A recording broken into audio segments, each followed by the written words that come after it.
Baik, selanjutnya kita akan meneruskan dengan bagaimana menganalisis datanya ya. Oke, sesungguhnya seperti yang mungkin sudah pernah disampaikan oleh dosen yang lain untuk menyatakan bahwa data ini adalah data yang diuji dengan parametrik atau non parametrik, sebetulnya di bagian atau di awal sekali harus dilakukan uji terhadap normalitas distribusi datanya ya, normalitas distribusi datanya. Dari hasil itu baru kemudian bisa kita tentukan, oh data ini diuji dengan parametrik atau dengan non parametrik. Nah, untuk hal itu nanti mudah-mudahan sudah diberikan oleh dosen yang lain, tapi nanti juga mungkin saya akan berikan contohnya, tapi dengan input data yang lain ya. Nanti akan saya berikan videonya sendiri.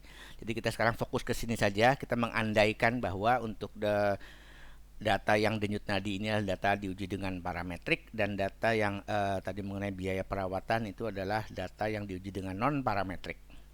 Kita tadi sudah menyesuaikan variable view-nya, kemudian kita masuk lagi ke data view di sini. Nah, seperti Anda perhatikan sudah berubah ya. Tadi kemarin nama variabelnya masih var 0001, sekarang sudah berubah. Kemudian data juga kemarin, oh maaf kok, kemarin tadi masih ada digitnya, desimalnya, sekarang sudah tidak ada. Jadi sudah sesuai dengan data.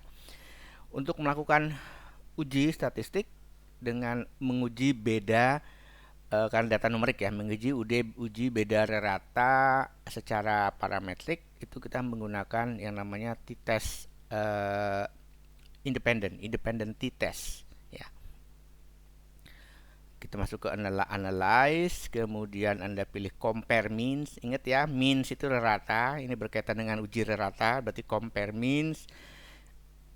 Kemudian yang kita pilih adalah ini, independent sample t-test. Jadi kalau Anda datanya berupa sampel maaf. Jika data Anda sampel berpasangan, pakailah pair sampel t-test. Misalnya sebelum makan berat badan sekian, setelah seminggu makan besar mukbang, kemudian berat badan jadi sekian, mau dibandingkan antara sebelum dan setelah, Anda bisa pakai pair sampel. Tapi kalau contoh yang kita pakai ini adalah yang ini, independen ya. Nah, kalau sampel yang mau dibandingkannya itu adalah lebih dari, atau kelompok yang mau dibandingkannya itu lebih dari dua, maka yang digunakan one way ANOVA. Ya, jadi kalau contoh di sini misalnya ini ya, frekuensi olahraganya kita tambah lagi. Ini kan frekuensi yang olahraga 3 kali seminggu, 1 kali seminggu. Ada lagi yang tiap hari olahraga misalnya, berarti 7 kali seminggu. Kita tambahkan di kelompok ketiga ini dan seterusnya. Kemudian kita ukur denyut nadinya di sini ya. Nah, kalau mau seperti itu membandingkan antara tiga kelompok, maka tadi yang kita gunakan adalah yang one way ANOVA. Jadi untuk lebih dari dua kelompok. Gitu ya. Oke, kita coba sekarang analyze independent sample t-test. Oke. Yang mau kita variabel yang mau kita tes ini yang mana? Kita isikan dulu, yaitu denyut nadi. Kita sorot, kemudian kita pindahkan ke sini. Kemudian grouping variabel untuk mengelompokkan dia masuk kelompok mana, 1, 2 dan seterusnya, itu kita pindahkan ke sini. Jadi yang kita pindahkan frekuensi olahraga per minggu tadi ya, frek-or kita masukkan ke sini. Nah, kemudian selanjutnya kita define grupnya ya. Jadi grup 1 itu adalah 1 tadi kan, karena isinya 1, 2.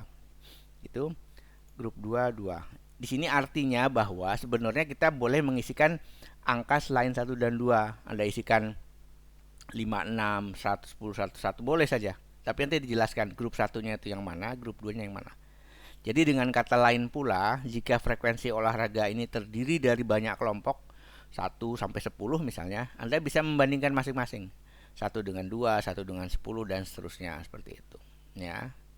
Oke, tapi di sini karena kita hanya memberikan contohnya dalam dua kelompok saja, maka hanya angka 1, 2 yang kita masukkan sesuai data yang kita miliki. Kemudian ada klik continue ya, kemudian di sini bisa diklik optionnya.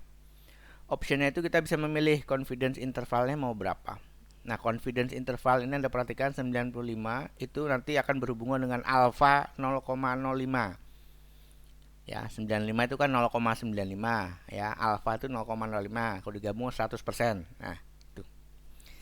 Kemudian kita klik continue, tapi umumnya kita pakai ini ya. Kita pakai 95%. Walaupun boleh pakai 99, boleh di bawah 95 juga boleh. Gitu. Kita continue. Oke, kemudian kita klik OK. Kita klik OK, maka di output datanya ini yang muncul nanti. Ya, ini yang muncul di output data. Oke. Maaf, ini lebih baik saya besarkan saja. Ya, jadi yang akan muncul untuk grup statistiknya, untuk yang frekuensi olahraga 3 kali per minggu ada 7 data di sini dengan min sekian, standar deviasi sekian, standar error sekian. Untuk 1 kali per minggu ada 7 data, rata-ratanya sekian, standar deviasinya sekian. Nah, tujuan dari uji ini sebetulnya adalah untuk menguji apakah rata 49 dengan rata 58,57 ini beda apa enggak sih dari dua kelompok ini gitu. Ya. Jadi 49 dengan 58 itu beda apa tidak? Pasti beda ya, 58 itu lebih besar ya. Tapi kalau kita perhatikan dengan standar deviasinya dan seterusnya, itu nanti kan itu nanti akan masuk menjadi hal yang akan diperhitungkan dalam uji statistik ini gitu. Ya, jadi kalau udah perhatikan rumus dasarnya, maka akan masuk standar deviasi varians ke dalam rumus kemudian untuk membandingkan ini gitu. Ya. Nah, di sini mana yang harus diperhatikan? Pertama-tama kita lihat dulu di sini. Ya, kita lihat dulu di sini. Di PowerPoint sudah dijelaskan bahwa saya kembali ke sini. Oke. Ini adalah asumsi yang digunakan. Pertama, data terdistribusi secara normal ya. Yang tadi saya katakan sebenarnya di awal tuh harus diuji data itu terdistribusi normal atau tidak ya. Dengan uji yang lain. Yang kedua adalah sebaran data homogen. Nah, sebaran data ini yang terkait dengan ini varians. Itu sebaran data ya. Kemudian yang ketiga, sampel diambil secara acak. Nah, kalau ini terkait dengan metode bagaimana data itu dikumpulkan. Jadi harusnya secara random. Jadi kalau data yang dikumpulkan respondennya, subjeknya itu diperoleh bukan dengan random, maka itu kita nggak bisa diuji dengan sampel t-test gitu ya.